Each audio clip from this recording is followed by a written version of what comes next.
Salam, hər vaxtınız xeyir olsun dəyərli izləyicilərimiz. Biz bugün həm də gözəllikdən danışacağıq. O mənada ki, bilirsiniz ki, ölkəmizdə hardasa kütləvi surətdə, xüsusilə qadınlar kütləvi plastikaya daha çox ehtiyac hiss edirlər və daha çox müraciət edirlər. Əlbəttə, mövzu həm sağlamlıq baxımından, həm elə gözəllik baxımından, həm maarifləndirilmə baxımından maraqlı olduğu üçün biz studiyamıza bu sahənin peşəkarını, tibb elmlər doktoru, professor, Plastik Cərrahlar Assosiasiyasının sədri Vaqif Qələndəri dəvət etmişik və söhbətimizin gerisini onunla davam edəcəyik. Hər vaxtınız xeyir olsun, professor, xoş gördük. Mən də hər kəsi salamlayıram. Yəni belə əlbəttə ki, aktual bir mövzudur. Kifayət qədər aktual mövzudur. Bəli, doktor, Azərbaycanda həkimlərin də bir qismi artıq hardasa belə deyək, lor həkimləri, diş çənə həkimləri belə plastik cərrahiyyəyə keçid edirlər. Bu maraq nədəndir? Ümumiyyətlə belədir. Plastik rekonstruktiv cərrahiyyə bütün cərrahiyyə sahələrinin həm rekonstruksiyasını, həm də estetik cərrahiyyəsini özündə cəmləşdirən bir sahədir, bir bölmədir ayrıca. Bu ayrıca bir ixtisasdır. Bizim ölkəmizdə də 2011-ci ildə rezidentura proqramı qəbul olandan sonra 2013-dən artıq plastik cərrahiyyə ixtisasına rezidentlər girməyə başladı və onlar hazırlanıb və plastik cərrah kimi ayrıca bir ixtisasdır bu.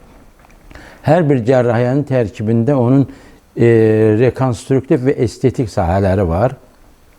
Amma dünyada artıq estetik cərrahiyyə, rekonstruktiv cərrahiyyə bu ayrıca bir bölümdür. Qabaqlar əlbəttə ki, bu sahə yeni başlayanda ümumi cərrahlar bunun hamısından məşğul olurdular. Çünki bu sahə yox idi. Amma indi artıq plastik rekonstruktiv cərrahiyyə özü ixtisaslaşıb və dünyada ayrıca bir sahədir və ayrıca bir bölmədir. Yəni bu 5 illik tibb universitetini bitirdikdən sonra imtahana girirlər və imtahandan sonra artıq 5 illik yeni bir ixtisas, yəni plastik cərrahiyyə ixtisasına başlayır. Mən biraz öncə də vurğuladım. Sanki böyük bir plastik cərrah ordusu yetişib ölkəmizdə. Belə deyim də, ümumiyyətlə bir var bu sahənin mütəxəssisləri, yəni sırf plastik və rekonstruktiv cərrahdır. Bir də var ki, məsələn, hər hansı bir cərrahiyyə sahəsində, profildə mütəxəssis olan insanlar, bunlar da öz sahəsində olan plastik cərrahiyyə əməliyyatlarını da həyata keçirməyə çalışırlar. Bəzi ölkələrdə bunun çox sərt qanunlarla icazə verilmir ki, yəni istəyirsiniz plastik cərrahiyyə, çünki plastik cərrahiyyə ixtisasına girmək özü çox yüksək balla, yüksək not tələb edir imtahanda. Yəni buyurun, onda plastik cərrahiyyəyə girin və bu ixtisaslaşın. Bizim ölkəmizdə necədir? Yəni bu dünyada da belədir. Bizim ölkəmizdə də dediyim kimi plastik cərrah olmadan da, yəni bu sahənin mütəxəssisi olmadan da bu sahədən məşğul olan həkimlər var. Yəni bu qanunla tənzimlənmir? Ki, qanunla tənzimlənmir, amma öz sahələrinin yəni plastik əməliyyatlarını edə bilirlər. Vaqif Qələndər necə düşünür? Bu qanunla tənzimlənməlidirmi? Qeyd etdiyiniz kimi bəzi ölkələrdə dediniz ki, sərt qanunla qadağan olunur, yoxsa ki, kim istəyir plastik cərrahiyyə ilə məşğul ola bilər? Belə deyim də, ümumiyyətlə plastik rekonstruktiv cərrahiyyə ixtisasında nə üçün lazımdır? Yəni, ləğv olunmalıdır, bu ixtisas verilməlidir, başqa artıq köhnə geriyə dönüş olmalıdır. Ya da ki, dünyada qəbul olunan bir standart var. Dünya səhiyyə sistemində hər bir ixtisasın elə biləcəyi əməliyyat protokolları, əməliyyat növləri artıq təsdiq olunmuşdur. Və bu keçid dövrü bizdəki hansı ki, bəzi ölkələrdə də belə idi. Keçid dövründə bu cür şeylər yaşanılır, çətinliklər. Bizdə də həmin dövrdür və mən elə başa düşürəm, zamanla bunlar tənzimlənəcək. Deməli, plastik cərrahiyyə keçid dövrünü yaşayır hazırda Azərbaycanda.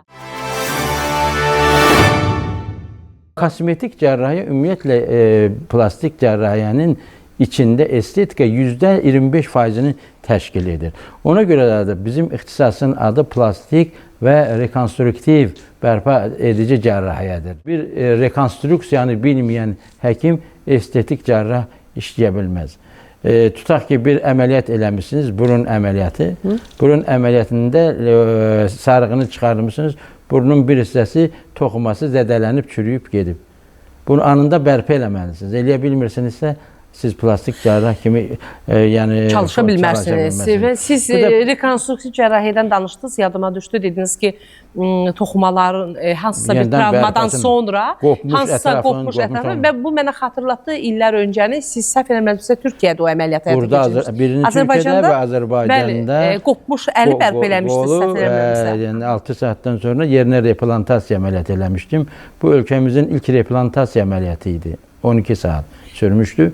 Yəni qorxmuş bir əzanın, qorxmuş bir toxumanı yerinə tikmək çox həddən artıq zordur. Məsələn, bildiyiniz kimi indi bu dəqiqə dünyada rekonstruktiv sinə cərrahiyyəsi əməliyyatlarında artıq mənim son illərdə gətirmiş olduğum yenilik, metodika, bu Amerikada artıq nəşr olundu və Flap atlasına girdi. Amerikada dərslikdədir bu dəqiqə.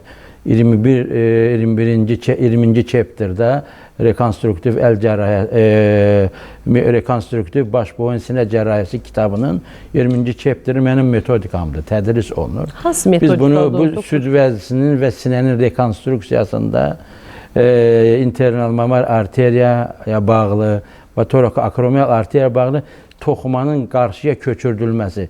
Bu artıq dünyada sinə cərrahiyyəsində, onkoloji xəstələrdə süd vəzisi götürülürsə, biz eyni anda rekonstruksiya edib qarşı tərəfə onu köçürdürük. Bu əməliyyat 2025-ci ildə də demək olar Singapurda keçirilən olimpiyatda birinci yerə tutdu. Bu, yəni dünya üzrə mənim gətirdiyim oradan metodikanı. Bilirsiniz, orada Nobel mükafatına təqdim elədilər bu metodikanı. Avropa Akademiyası və ilin elm adamı seçildim.